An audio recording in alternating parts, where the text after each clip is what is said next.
Mr. Deputy Speaker, I will respond to the remaining questions by members relating to the rentals of black and whites managed by the Singapore Land Authority, SLA. Specifically, I will address members' questions raised in relation to SLA's management of black and whites, and I will refer to the various parliamentary questions which I will address in the course of this speech. So the main issues raised in these remaining PQs are as follows. First, what is SLA's policy mandate and objectives in managing state properties, including black and whites? Why do we continue to maintain such a portfolio of older, historical properties? And what is SLA's management strategy for such properties? Specifically, what is the process by which residential black and whites are leased out? And finally, whether in the case of number 26 and 31 Ridout Road, SLA took any unusual steps or measures that deviated from its usual process. On this last point, the short answer is that SLA complied with all its procedures and requirements in these transactions. SLA adhered to its internal processes, guidelines, and requirements in leasing both properties. The properties were rented at market value, determined by an independent team of valuers who, as you heard from SM earlier, were not aware of the identities of the prospective tenants at the time of the transaction. SLA acted properly. It sought at all times to achieve a commercially viable outcome, which would secure its interests as landlord and also as manager of the state properties. In addition, Minister Shanmugam recused himself as Minister for Law from any decisions and discussions related to the issue of his own tenancy, should any matter arise. This is validated by the findings of the independent review conducted by SM, which you heard earlier, as well as the investigation by the CPIB. And members would have heard SM's speech in this House. These conclusions were reached after a rigorous investigation by CPIB, which also inquired into SLA's conduct as the landlord. Numerous SLA officers, both former and current, as well as SLA's property and managing agents, were interviewed by CPIB officers, some of them on multiple occasions. SLA's processes were closely reviewed, including through the requisition of contemporaneous documents ranging from emails, the leasing documents and approval chain, as well as to messages on private messaging applications. Following this investigation, CPIB found that the rules were applied fairly for both rental transactions. It was established that there was no evidence of corruption or wrongdoing in the two rental transactions of the Ridout Road state properties. The direct tenancy rules were applied fairly for both rental transactions. There was no corrupt intent on the part of any person or any inducement given to any individual involved in the processing of rentals. No preferential treatment was given to the ministers and their spouses. There was no disclosure of privileged information in the process, and there was also no evidence to suggest any abuse of position by the ministers for personal gain. Sir, to address the remaining PQs, I will organize my speech as follows. First, I will set out the contextual background against which members' questions arise, starting with a brief outline of the nature of black and whites, and explain the value which they have in Singapore as heritage properties having historical and architectural significance. I will then set out SLA's management strategy concerning these older heritage properties, including black and whites. Next, I will outline SLA's management approach to these properties, covering the questions of marketing, valuation, and leasing, which members have raised. It would also be useful as we deal with these commercial questions to have regard to the state of the residential rental market at the relevant time, a question which Mr. Don Wee had posed. Finally, I'll deal with some specific queries raised in relation to the two leases for 26 and 31 Ridout Road, and also address SLA's approach in undertaking these transactions. Mr. Leong Man Wai, Mr. Don Wee, Mr. Gerald Giam, and Ms. Herting Roo have asked about SLA's management of black and white bungalows, including its plans for such black and whites, and the context in which they are maintained, including the broader development plans. Let me start with some background. SLA is the custodian of state land and property. One of its key roles is to optimize land resources for Singapore's economic and social development. SLA oversees the management of about 2,600 state properties in total. These include landed and non-landed residential properties, former schools, former army camps, and shop houses, for example. Within this portfolio of properties are older heritage bungalows, and this includes the black and whites. Some black and whites are also gazetted as conservation properties under the Planning Act, and consequently carry the obligations which are imposed on conservation properties. There are other properties which are accorded protected status whilst they are evaluated for conservation. Number 26 and 31 were designated on 29th November 1991 as conservation properties, and they were subsequently gazetted in 1992, as they are two rare and intact remaining historic bungalows built in the early 1900s, whose outstanding architectural quality represents the culture and lifestyle of a period in Singapore's history. Ms. Hertingru had asked about parameters and guidelines for the grant of conservation status. As Singapore's Conservation Authority, the Urban Redevelopment Authority, the URA, is mandated to identify for protection and conservation properties in Singapore which are of heritage value.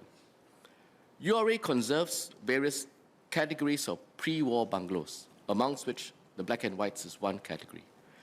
These are characterized by particular architectural style from the early 1900s and are visibly recognized by the black timber structural frame with white infill plastered walls. Hipped tile roofs with white overhang and extensive verandas are also common features. These bungalows are a part of Singapore's history. Some are located in areas where the British naval and air bases used to be, for example, Sembawang and Seletar. At present, there are 36 conserved black and whites, and a further 236 state-owned black and whites are marked for study, for conservation, and hence, in the meantime, they're protected. Both categories, whether you're conserved or protected, impose obligations on the property owner, such as respecting the key elements of the bungalows in the use of the bungalow, namely the roofs, the structural members, facades of the building, doors and windows, and significant interior features, including staircases, decorative moldings, double volume spaces. In assessing 26 and 31, Ridout Road for conservation, URA took into account the following. First, these are two intact remaining historic bungalows built in the early 1900s. And second, they are good examples of the black and white architectural style which had been built by the Public Works Department of the colonial British government, which was responsible for building infrastructure such as roads, bridges, irrigation works, and so on, as well as providing accommodation for government scholars who oversaw such works. In managing the older heritage properties, SLA aims to optimize their usage.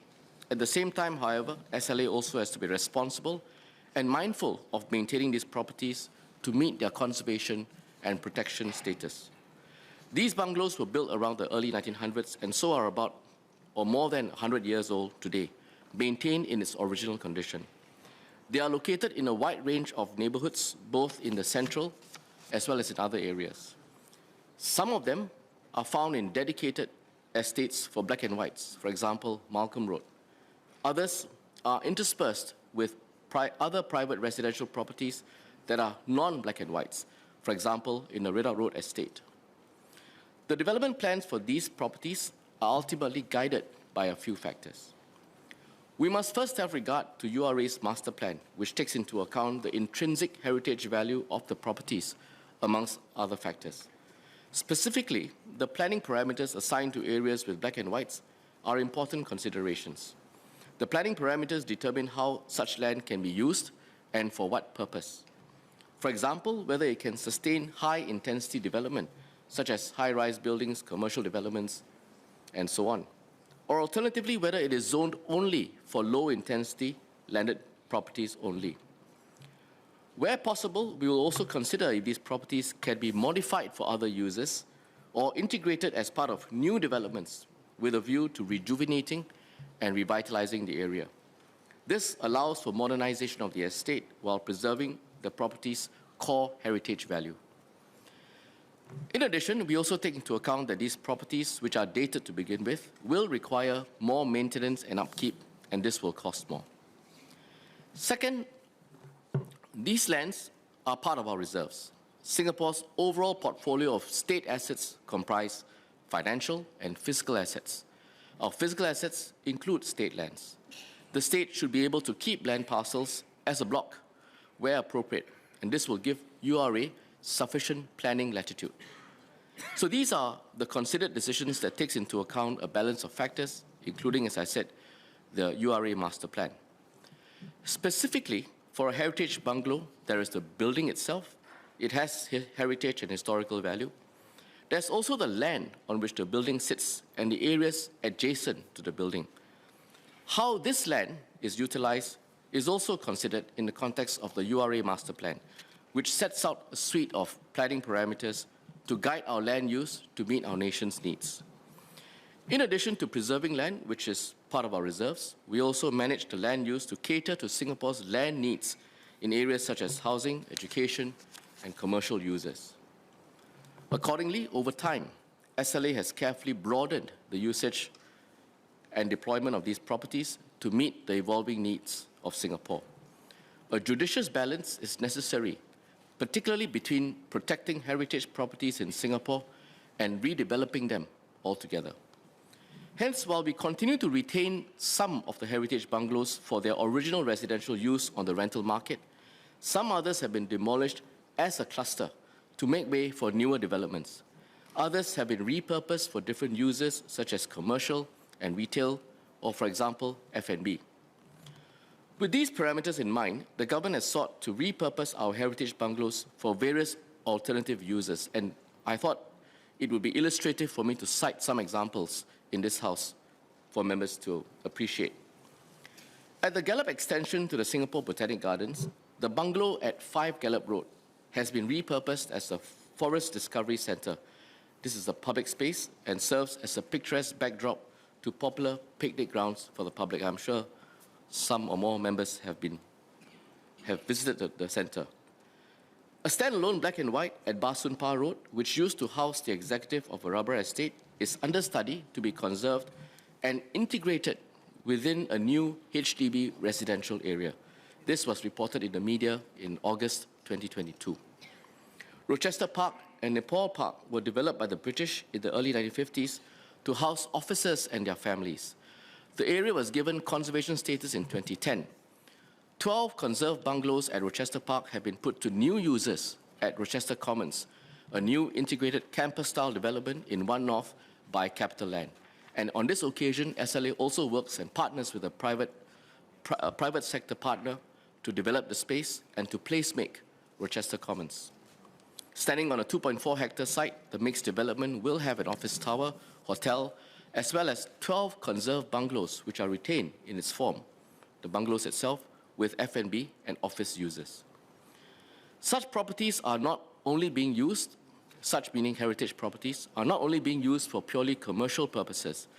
For instance, bungalows have been also converted to kindergartens and also, in some cases, serves as a shelter for women undergoing unsupported pregnancies. So we look at a broad range of uses, F&B, commercial, and in some cases, social as well. In other cases, larger sites, where possible, bearing in mind the circumstances and the location and the master plan, a larger site comprising more properties might well be suitable for a wider scale redevelopment. So for instance, a cluster of 174 black and whites in Seletar Camp were previously demolished to make way for an industrial park. As I said, one has to bear in mind the specific context in which the estate is found and also the master plan. If the black and whites are located amidst or amongst a landed enclave, such as in Ridout Road or perhaps Nassim Road, an area that is zoned for landed properties, removing the black and whites or redeveloping them and the land around it would not change the area much. The cleared land can only then be similarly used for low-intensity development. It would not be possible to put the site to other users, for example, some of those examples and occasions that I cited earlier.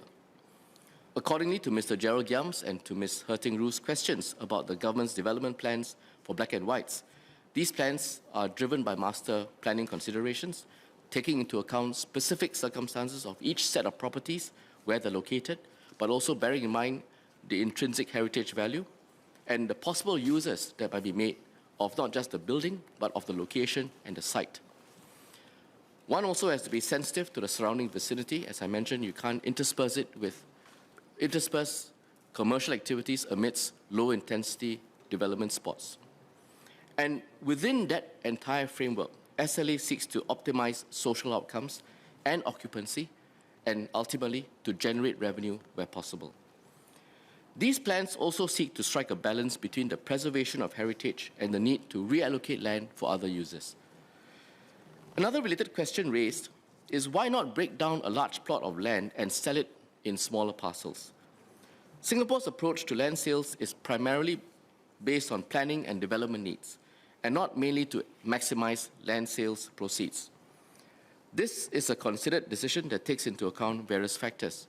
URA, through the master plan, assesses the best uses of the land in the overall context of land allocation in Singapore.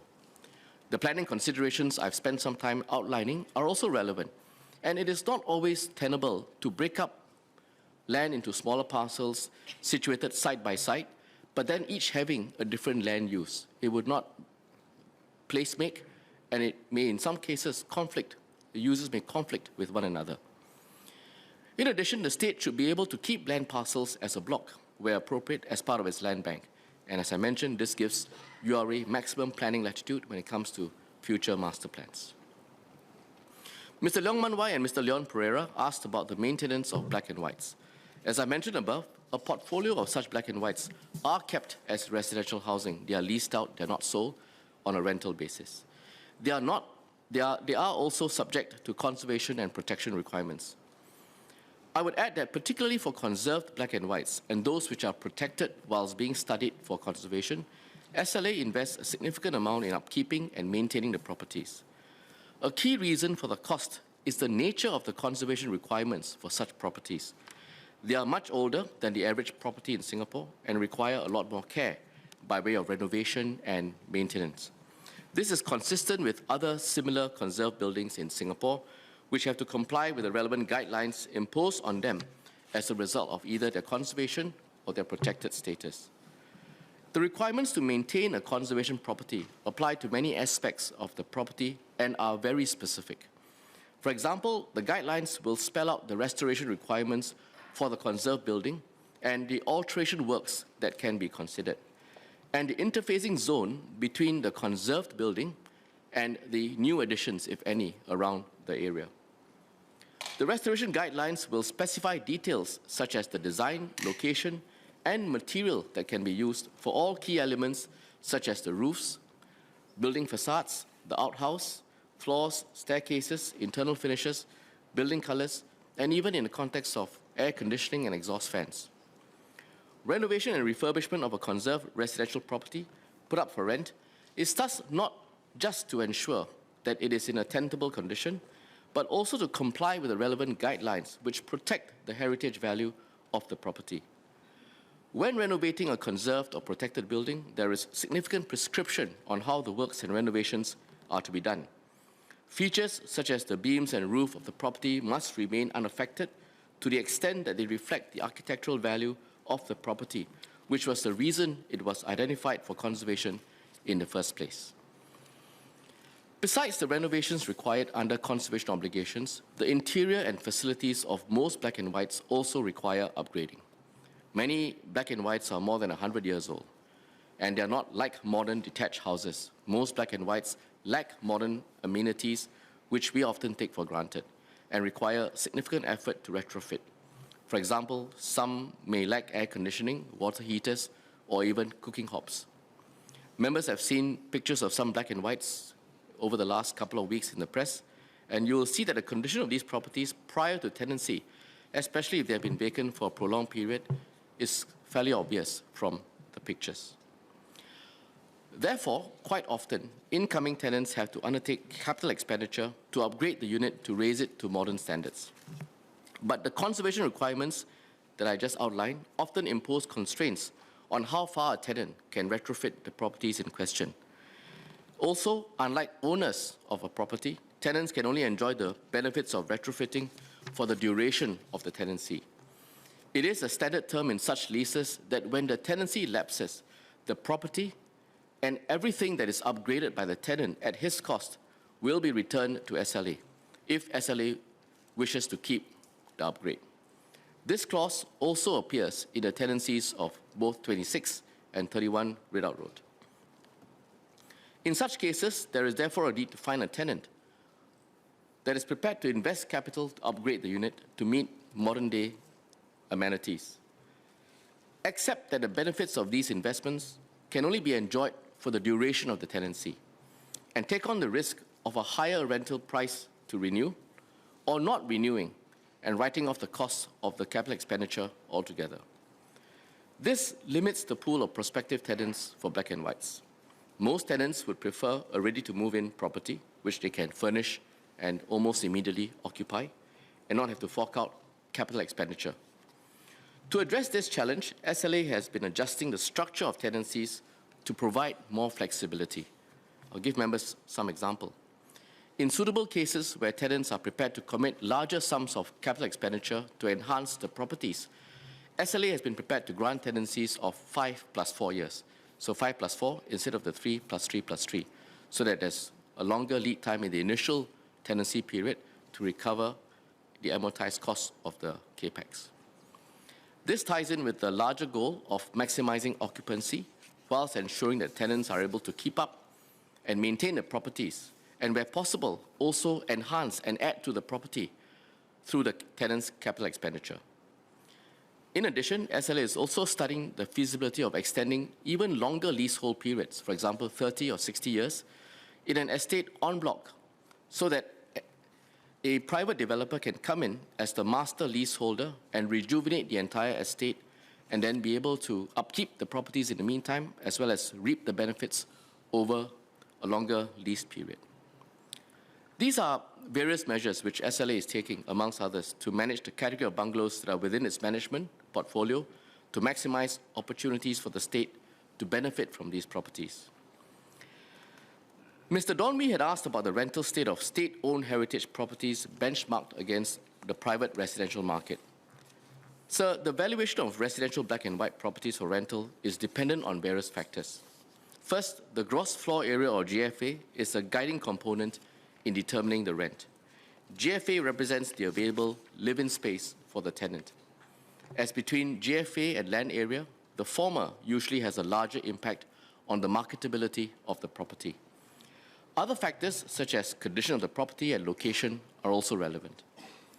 In his report, SMTO has set out the comparable rental and occupancy rates for both state-owned black and whites as well as private properties. The following additional points can also be gleaned. Rental trends of black and whites tend to follow the general rental market trends.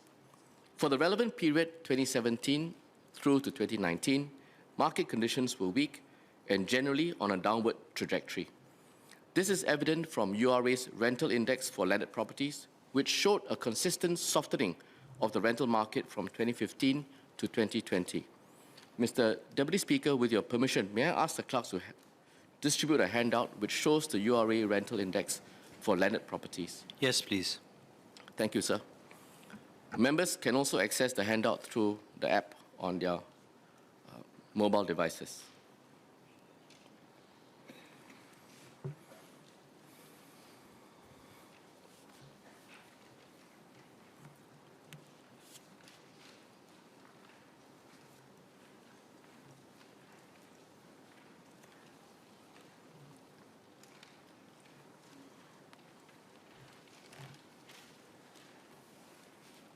So members will see that this is data available from URA. It shows the rental index from 2015 through to first quarter 2023, roughly by a quarter basis.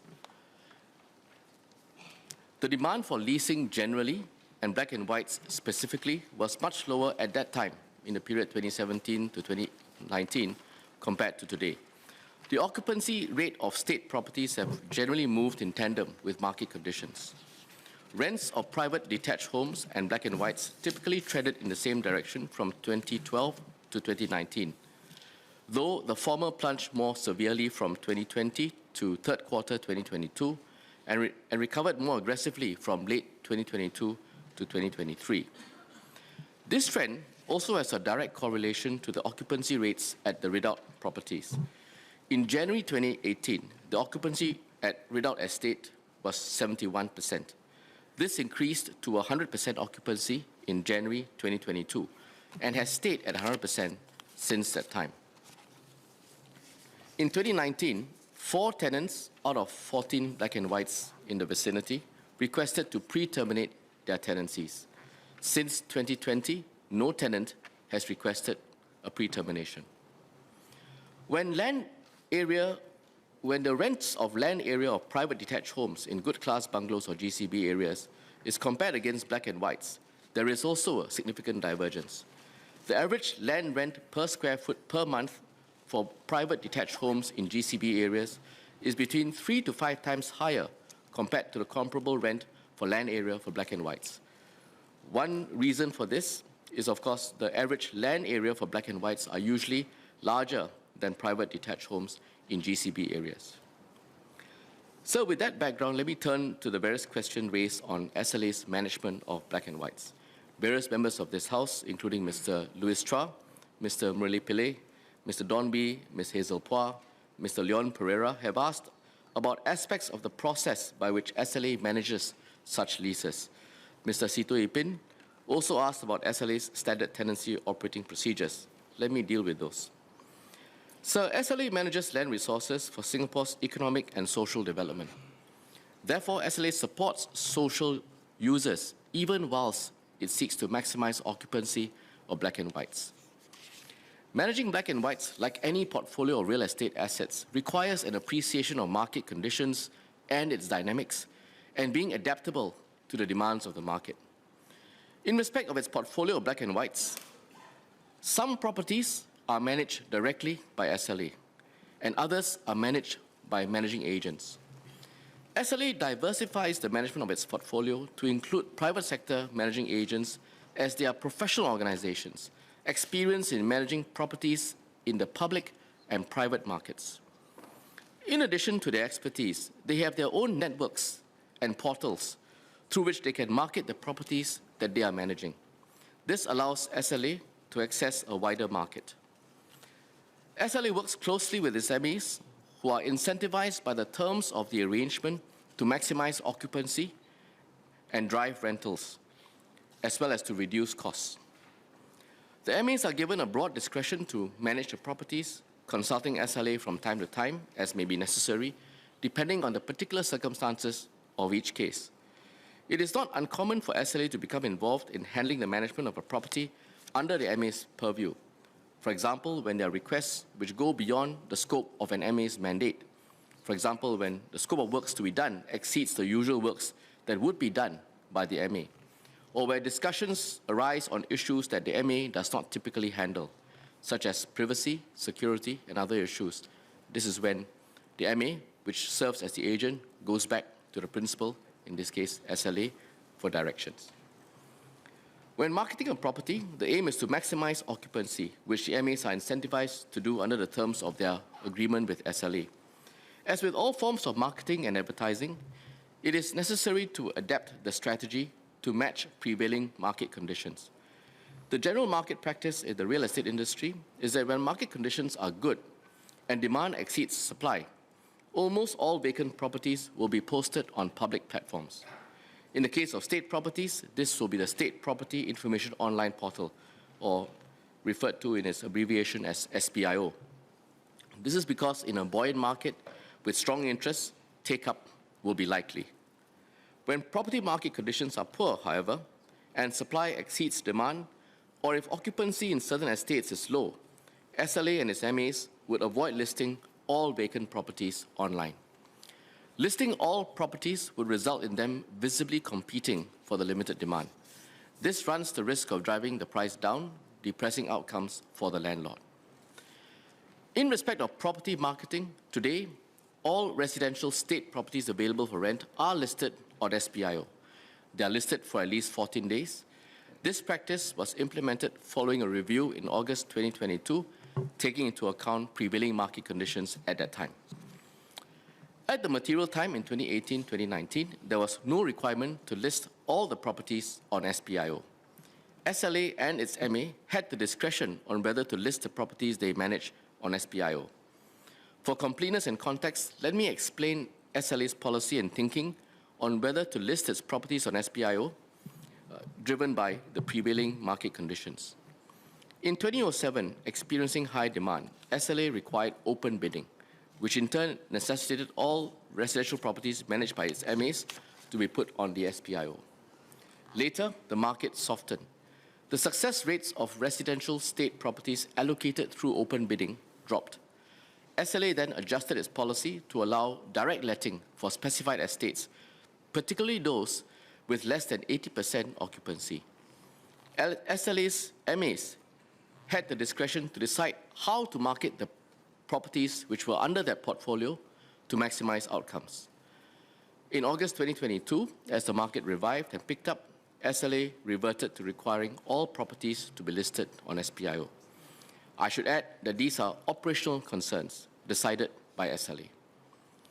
The usual methods employed by the managing agents to market properties include listing available properties on property portals, circulating the relevant information through its own network of agents, listing on social media as appropriate, and placing to lease or to let signs on the properties itself.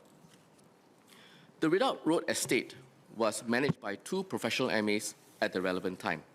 Number 26 and 31 Ridout Road were managed by the same agent, and that was DTZ, Facilities and Engineering Singapore Limited, and they were managing it up to 31st March 2018. And subsequently, from 1st April, Colliers International took over as managing agent. In both these cases, as was the case for the entire Ridout Road estate, the MAs decided how the properties would be marketed. They could also tap into, and they did, their network of private agents, advertise on social media and so on, and allow for there to be this exchange of information between agents who might, for example, in some cases, choose to co-broke the marketing of a property. Mr. Zulkarnain had asked what steps were taken by SLA to market the two properties to be leased. As highlighted, both of them were under the same MA, and they decided on the best way to market them. For number 26 Ridout Road, it was marketed by the MA from the time the previous tenant pre-terminated in December 2013. The usual methods, as I've outlined above, would have been carried out. However, there were no offers. The MA then decided to undertake some minor works to make the property more presentable to prospective tenants. This was done around late 2016. Thereafter, the property was marketed by the MA again, and the usual methods of marketing would have been deployed. The MAs also broadcast the property to their network of private agents who deal with and transact in such properties. For number 31, Ridout Road, the MA took the usual methods of marketing as I've outlined above. In this case, it chose to list the property on SPIO. In addition, it also granted a local film company access to film and interactive arts performance at the property. This was then used opportunistically to also showcase the property. This process for both properties was consistent with the approach taken by SLA in all other properties marketed by MAs, with the MAs exercising discretion on how to market the property. So let me now turn to valuation. Upon successful marketing, when a prospective tenant makes an inquiry, it will be necessary to conduct a valuation to ascertain the valuation of the property being considered for leasing. These valuations are conducted by professional valuers within the MA or the SLA, respectively. The valuation team uses established industry principles and methods for valuation. Factors such as location, use, floor area, physical condition of the property, and prevailing market conditions will be taken into account. The SLA valuation team operates separately and independently from the team in charge of leasing. So typically, the leasing team would submit a request for valuation of a particular property, setting out the parameters of the proposed lease of the property, and the valuation team will then determine the guide rent for the property. SLA's valuation team uses the direct comparison method when undertaking valuations. This is an accepted industry methodology for rental valuations. The premise is that a potential tenant would be willing to pay similar rent to a comparable property that is available for rental, and this gives a good gauge of the market. Hence, when valuing a black and white bungalow, a comparable property is considered, which takes into account the factors identified earlier: location, floor area, condition, and so on. The valuation team also has regard to the prevailing market conditions and other contextual factors. For instance, in a falling market, such as in 2018, the valuer takes into account the trends in the neighboring comparable properties, making adjustments for outliers where appropriate. The valuation is for the purposes of determining the guide rent for a given property. The independent SLA valuation team, which looks at valuation for black and whites, will assess the market value and give the leasing division a baseline that must be achieved for the property in question. They, meaning the SLA valuation team, do not know the identities of the prospective tenants or the actual rents eventually negotiated by the parties. I turn now to the final aspect in managing black and whites, the leasing process. Mr. Leong Man Wai, Mr. Murali Pillai, and Mr. Leon Pereira have raised specific questions on SLA's bidding process, including how long the bidding was open for 26 Ridout Road after Minister Shanmugam's bid was received.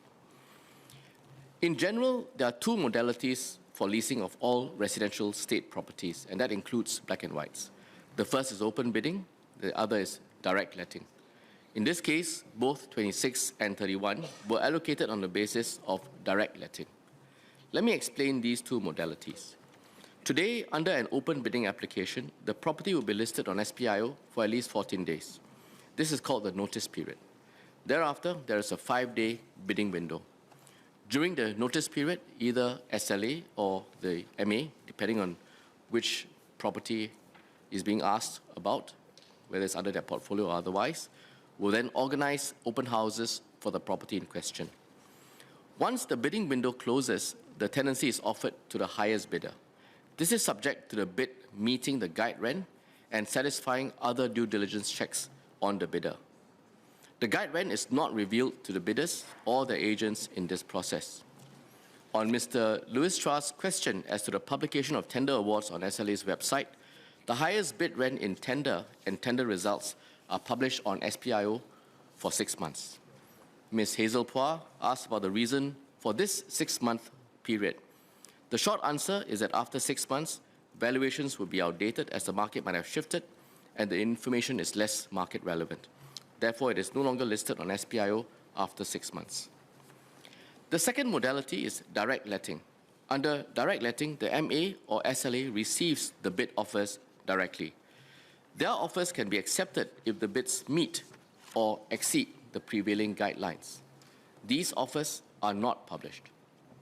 The decision as to whether to allocate specific properties to direct letting or open bidding within an estate for which direct letting is permitted is left to the discretion of the relevant MA or the SLA portfolio manager. In making this decision, the following trend is considered.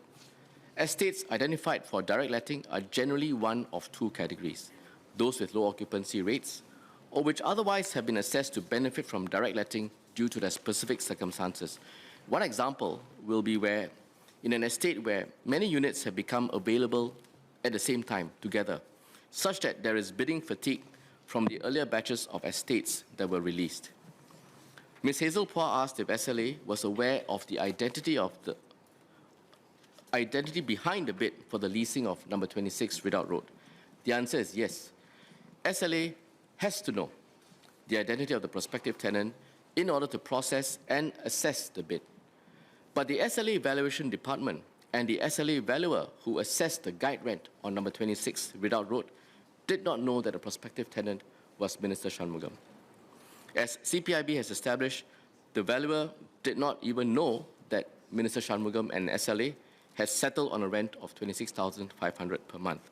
She had assessed the guide rent not knowing the identity of the prospective tenant or what the rent he had already agreed to pay. Mr. Leong Man Wai asked whether President's agreement is required when not awarding state properties to the highest bidder. This issue does not arise in the context of the rental of state properties that I've outlined. For state land and state properties, the President's agreement is required if such land or properties are to be disposed of below fair market value, such that there will be a draw on past reserves. The grant of tenancies of state properties by SLA is not a disposal of state properties. Next, let me turn to the works on the properties. Mr. Leong Man Wai and Mr. Leon Pereira have asked about the improvement and maintenance works carried out at both properties. Let me explain this. For context, members will recall that both properties have been gazetted for conservation, and SLA is responsible for the maintenance works based on the restoration and conservation guidelines that I mentioned earlier. Let me illustrate what this means with a few examples relevant to the two properties. For the main roof, the original profile, pitch, height, eaves, and projection have to be retained and restored. Owners are required to keep the original roof tile material, color, and profile if it is a unique feature of the building. Structural strengthening or supports like steel or reinforced concrete roof beams, if required to be added, have to be done in a way which is sensitively designed to minimize visual impact on the traditional timber system to be retained. Another example is the architectural features of the building facades. The original fan lights, windows, doors, and vents are to be retained and restored.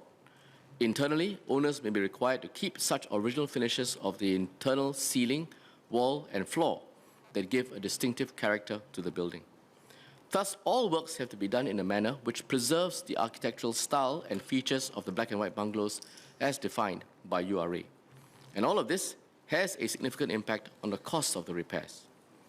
Therefore, SLA's practice is to engage an external consultant to assess the state of the property and determine the works which have to be done, bearing in mind the relevant conservation guidelines. While these works are done in periodic cycles, where practical, SLA tries to do them in the lead-up to a confirmed tenancy to avoid existing tenants and also to ensure that the costs of these works can be recovered from a prospective tenant. For number 26, SLA engaged a consultant who had experience in dealing with heritage properties to survey the property and identify the necessary works to be done. And I would add that this consultant was engaged before a bid was made for 26 Ridout Road.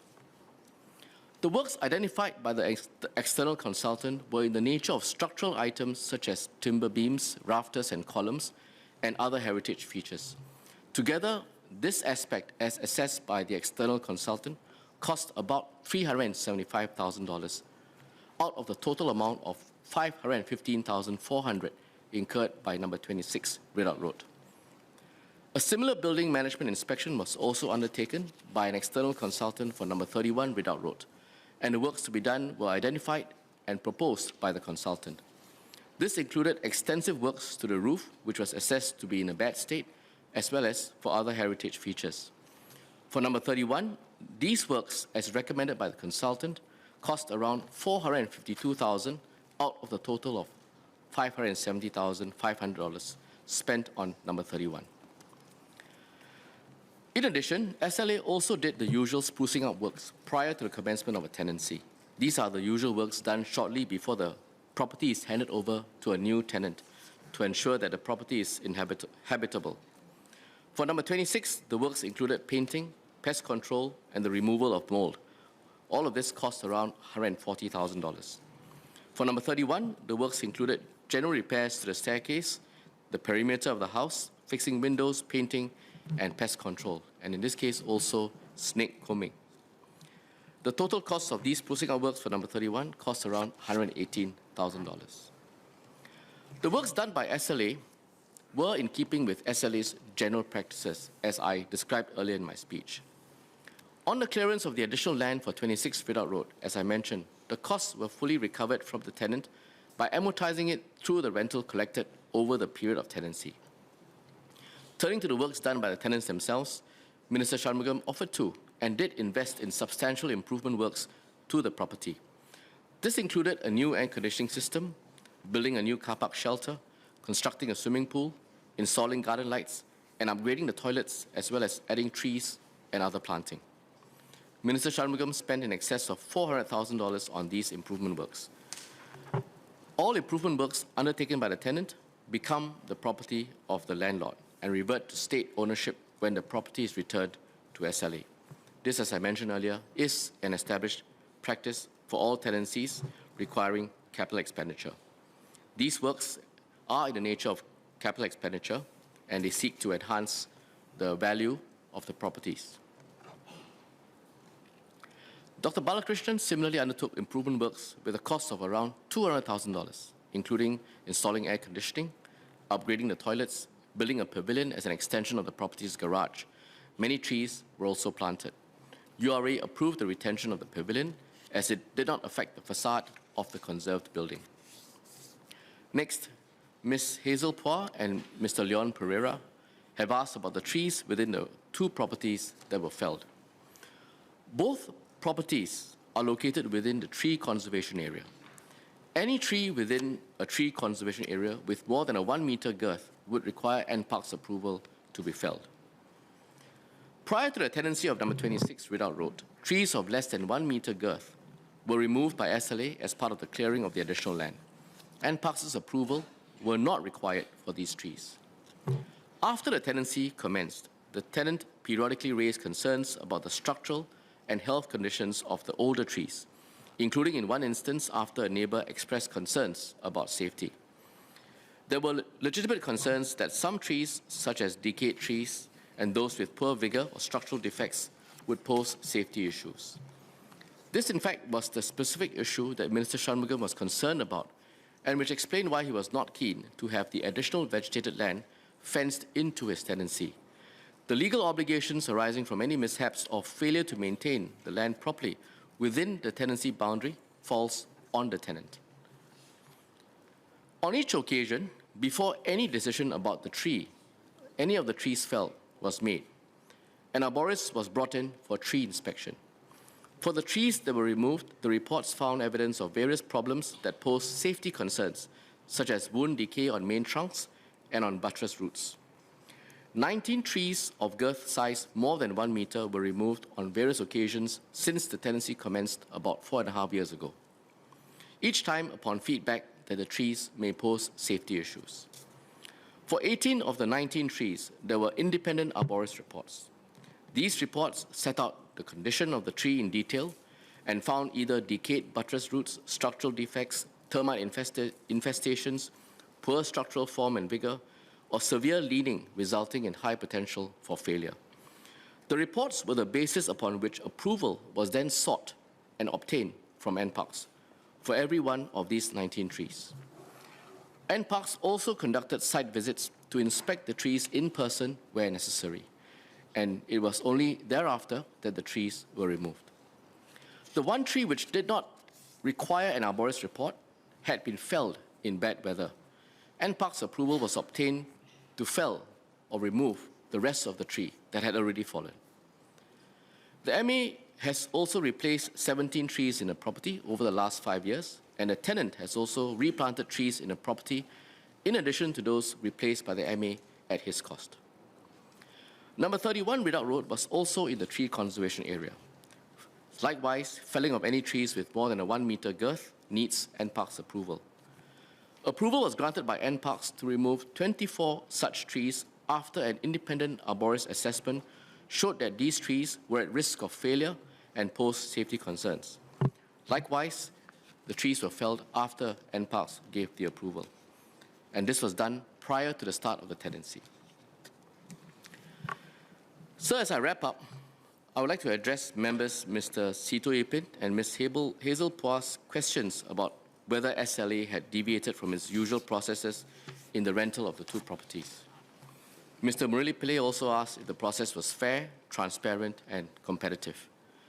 So let me go back to CBIB's conclusions. It found no evidence of corruption or wrongdoing in either of the two rental transactions. It had examined the direct letting of the properties to Ministers Shanmugam and Vivian and found that they were applied fairly. The internal processes and standards as regards marketing, valuation, and leasing were adhered to scrupulously by SLA, with no preferential treatment being given to either minister. The ministers had access only to publicly available information concerning the leases. I've described in detail how SLA handled the process. For both properties, offers of rental were made which met the guide rent. In addition, both tenants would be making substantial capital expenditure to renovate and enhance the properties. SLA would then be able to retain these enhancements at the end of the tenancy period. This would add value to any subsequent tenancy for SLA and also be set off against the works which SLA had to undertake to renovate and refurbish the properties which I had taken members through. It should also be borne in mind that both these offers were made at a time when the rental market in Singapore was depressed. The previous tenant of number 26, Ridout Road, had pre-terminated their lease, and no viable offers were received in the intervening period for either property. In addition, in the case of number 26, Ridout Road, the cost of maintaining the additional heavily vegetated land would then fall on the tenant, and this would have been in the order of $25,000 per year. In these circumstances, there was every reasonable commercial basis for SLA to have entered into those transactions. The terms of both leases were standard and did not contain any unusual clauses.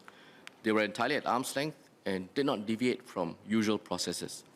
The specific valuer handling the request for valuation did not know the potential tenant, and SMTO has explained how Minister Shanmugam has removed himself from the chain of command and decision-making process. So one last question to address, and that's Mr. Gerald Giam's question on whether the bidding process at SLA is audited by AGO. AGO conducts annual audits for government financial statements, and this includes receipts collected by SLA on MinLaw's behalf. These receipts include rental income from state land and buildings. The government financial statements audit does not cover the revenue tendering process of state properties, as the audit objective in that case is to ascertain whether the receipts reported are accurate. However, in addition to the annual audits, AGO also carries out selective audits of statutory boards in rotation. AGO last audited SLA in financial year 2018-2019. This covered the period April 2016 through to June 2018. In a selective audit, AGO has the discretion to decide what areas they choose to audit using a risk-based approach, and also decide on the specific timing and time frame of such audits. So I've sketched out how all parties concerned operated in accordance with their usual processes and procedures. I thank members for their questions. It has provided me with an opportunity to lay out the facts clearly, fully, relating to these two tenancies. I welcome any further clarifications that members may have subsequently. Thank you, sir.